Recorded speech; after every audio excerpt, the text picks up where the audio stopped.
Est-ce qu'on peut déjà rappeler les faits, ce qu'ils ont fait endurer pendant des années à vos deux petits-enfants?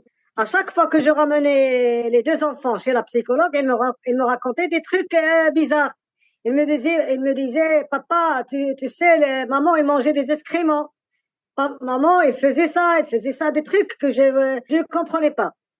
Le jour, après 2 mois, le petit qui avait 6 ans et demi, il me dit, papa, tu vois, le monsieur, c'était un policier, il prenait son zizi et me faisait derrière et commençait à danser.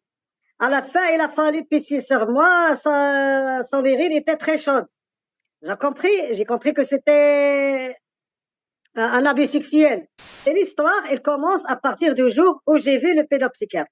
Parce que le pédopsychiatre, sur son rapport que j'ai envoyé à M. Farid, il me confirme que les enfants, ils ont été victimes d'abus sexuels pendant plusieurs mois et qu'ils étaient menacés et qu'ils avaient peur pour la vie de leur père et de leur frère.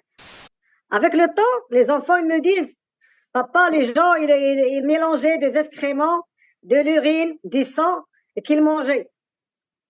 Donc, pour eux, l'urine, moi j'ai compris avec le temps, ils me disaient l'urine, il avait une couleur semblable à celle du lait. Donc, j'ai compris que c'était du sperme. Donc, en posant des questions aux enfants, et ils me racontent que les gens se faisaient entailler le bras. Il y avait plus d'une douzaine d'hommes et femmes. Ils s'entaillaient les bras, ils prenaient le sang qu'ils mettaient dans les bouteilles en plastique, ils mélangeaient ça avec les excréments, avec les excréments et les spermes. Les enfants, ils me disaient, ils urinaient dans des ballons.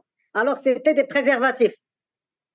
Donc, ils me mélangeaient tout ça, ils me le mettaient dans un seau, un grand seau en métallique.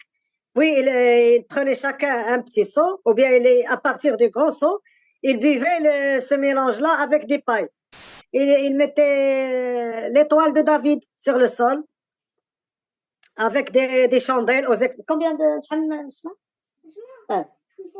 5, 6 chandelles qu'ils mettaient aux extrémités.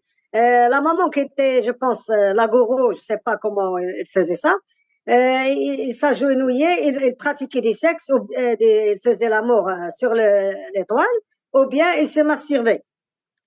Là, l'enfant, il ne comprend pas ce que ça veut dire masturber, mais il dit, même parfois, il me dit, maman, il faisait des trucs bizarres avec le vide. C'est comme s'il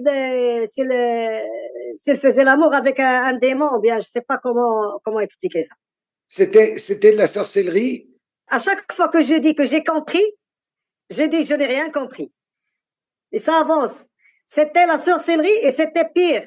Et ces gens-là, ils étaient je peux les diviser en 2 catégories. Il y avait les gens qui étaient généralement chez moi, donc ceux qui faisaient des rites sataniques avec des excréments, des orgies, etc. Mais des fois, les enfants, ils étaient drogués et on les emmenait dans un lieu isolé qui n'était pas dans un milieu citadin. Donc, ils étaient à l'extérieur de la ville. Donc, dans cette ferme, les enfants, ils ont donné les détails de la ferme. C'est-à-dire la clôture, comment elle était, la porte, la maison qui était une grande maison. Donc, ils ont dit que c'est à peu près 200 mètres carrés qui étaient bâtis. Donc, c'était un sous-sol et un deuxième sous-sol et 4 niveaux. Il y avait des voitures de luxe, des Porsche, des Ferrari. Ils ont identifié les couleurs des voitures, le type de voiture. Et en sous-sol, ils avaient des voitures et ils avaient des frigos où il y avait des parties de corps humains. Donc, il y avait des corps humains. Et ils ont une grande salle informatique vitrée qui était peinte en blanc. Ils avaient des caméras. Donc, pour rappel, les enfants, ils étaient filmés. À chaque fois que les agresseurs abusaient des enfants, ceux-ci utilisaient un téléphone portable et un appareil, et c'était toujours le même téléphone et le même appareil. Donc, ils n'utilisaient pas plusieurs appareils. Avant de partir à la ferme, les enfants m'ont dit que ces gens-là les obligeaient à boire une sorte de jus d'orange. Donc, c'était un somnifère. Les enfants étaient endormis à partir de Tanger, et lorsqu'ils arrivaient à la ferme, ils se réveillaient. Là, dans la ferme, c'était toujours la même chose. C'est des orgies, la drogue, le sexe, les corps humains. Donc, ils sacrifiaient des corps humains. Parfois, ils sacrifiaient des chevaux. Donc, ils ramenaient un chevau qu'ils mettaient sur un étal et qu'ils égorgeaient et qu'ils mangeaient. C'est là où ils ont vu les barbecues avec de la chair humaine. Tout ce que je vous raconte, et surtout sur les 472 audios, les enfants, ils ont tout expliqué avec le détail. Mais ce qui nous ramène aux investigations de M. Karl, c'est que les enfants, ils ont vu des gens masqués. Des gens masqués avec des capes et des couleurs bien identifiées.